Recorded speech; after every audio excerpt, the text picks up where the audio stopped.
Hi, welcome to Gun Stuff. Today we introduce you to the IWI Tavor TS12.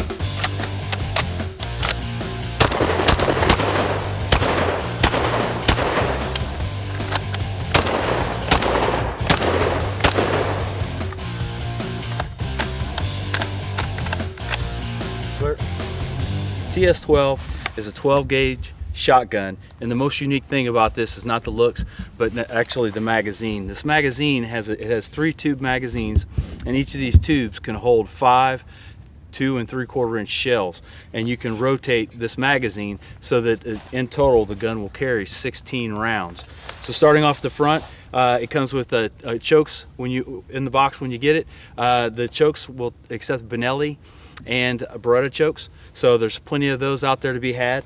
You have a Picatinny rail full length across the top for all your optics. It doesn't come with any sights, but works well for the optics. Has M-lock slots all the way down the side, and then it has a gas regulated block here, so you can run this for high brass or low brass. So when you go to shoot shotguns, and just like a lot of others, a lot of times you have to get the specific load data and put the right springs in for that particular shotgun. This one here, you can just gas it up or gas it down, just like your ARs, just like everyone's kind of getting used to running ARs with suppressors and stuff. So the cool thing about this that we're getting to is this magazine here. So on this magazine, you can load the 2 3/4 inch shells all the way in. They load in the back here. It's a bullpup shotgun, so the barrel starts here, and it's an 18.5 inch barrel. So as you load these magazines, they go all the way down, all these magazine tubes, and there's one on each side, and you can hit this little lever here, and that allows you to rotate the magazine. Once you rotate the magazine, it now brings the other magazine into play where you can load it. So one of the coolest things about this is that if you really wanted to use this for multiple applications, is you can take this and you can put different types of ammunition in each one of these cylinders, or each one of these mag tubes, because if you needed like a breacher round, you could label this as a breacher round. You could label the next one as a double-aught buck. You could label the next one as a slug. Depending on what application you need this shotgun for, or if you just want to go and shoot a ton of clays, you can just load this puppy up and just go out and go to town. Moving further back, you have right here is your bolt release. So when you can push this in here, and it's a little cold out right now, so we got the bolt release right here. That lets the bolt go home.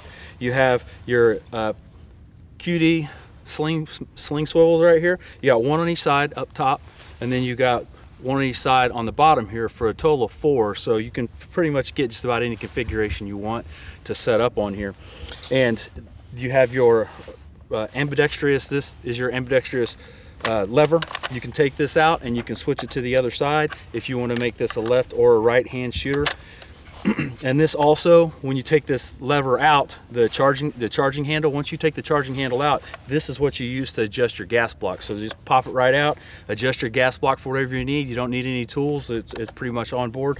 Pop it right back in there and then cycle it, and you're ready to go. So when you go to load these things, you take your shell, and I'm not going to load it right now, but I will here in just a second when we step on the range. So you're going to take your shell, you're going to insert it in here, and you're going to slide it in. It has a little shell stop right there. So when you put this in, if it doesn't go all the way in, it pops back out. Or if you want to download the shotgun, you can hit these buttons right here, your mag release button, and it'll let that shell slide back, and it'll hit this stop right here. Then you can just take it and put it wherever you need. Going all the way back to the butt pad, you come back here, you got this little button right here. Push in this button, that slides up, and it allows you to disassemble and field strip this for cleaning. You got 2 little pins right here that you can take out, and it allows this whole mechanism, the whole shroud, to come off, and then you can get to the bolt and pull everything out and clean it. Now this gun is set up to be completely ambidextrous, so you can take on this side here, I'm gonna go ahead and pop this QD off. You can take this right here, you can pull this off, put it to the other side, your charging handle, and then when you field strip it, you can take this cover plate off here and you can put it on the other side, and then you'll have a completely left-handed gun. You have your typical controls, which is your safety, your regular detent safety, and then you have your interrupter lever here. So when you go to load this gun, you're going to chamber it. You're going to hit this little thing, this little interrupter here, and that puts a shell onto the elevator, and then that allows everything to function properly. So this is going to be your lever here to rotate.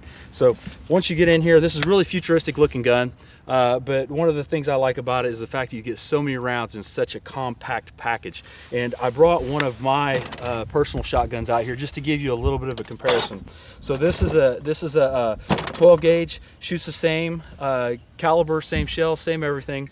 And this is set up for me to be a really compact, lightweight type thing. It has a side folder stock on it.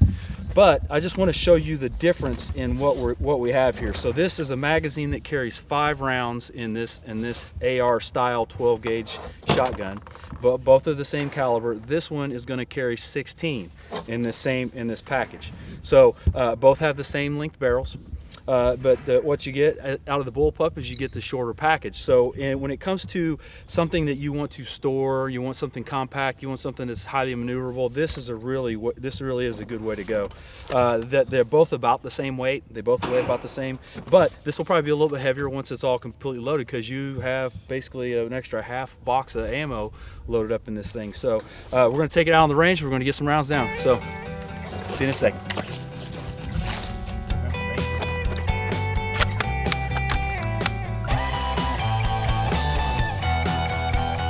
So we're going to go and get this thing loaded up. So when you go to load this, you're going to insert the shell right here, shove it all the way in.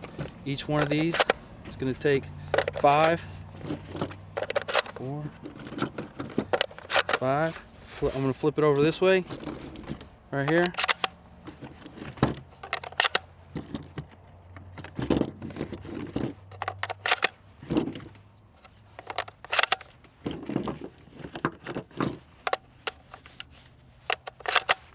All right, now I'm going to push this lever here.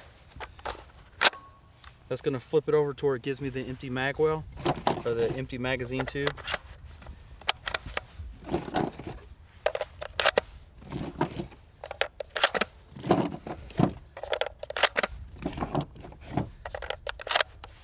All right, so now I got 15 rounds in the gun.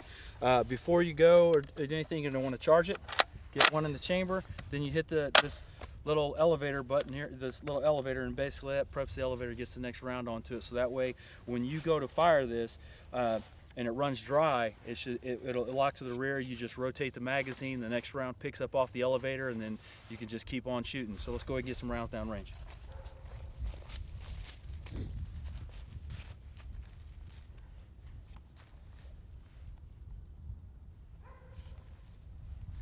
All right, going hot.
Clear.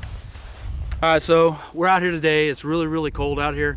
You know, it's freezing. It's below freezing, and can't really feel your fingers too well. And we're trying to get out here and manipulate this gun. We're having a little bit of difficulty in is having some feeding issues, but we're getting through. We're fighting through it, and I'm not sure if it's necessarily me not adjusting the gun properly. It's our first time coming out to the range, But if I'm not got the gas settings right, or if I'm what types of ammunition, it's pretty much set for high brass, low brass. Had a few chambering issues, but overall I love the gun. I love the fact that it holds so many rounds in such a compact package. If you're not a fan of the futuristic styling, I think that'd be something I'd be able to get past really quick once you was able to get it out and get it up and running and find the right type of ammo that this thing really loves to eat. So we'll see you next time on Gun Stuff.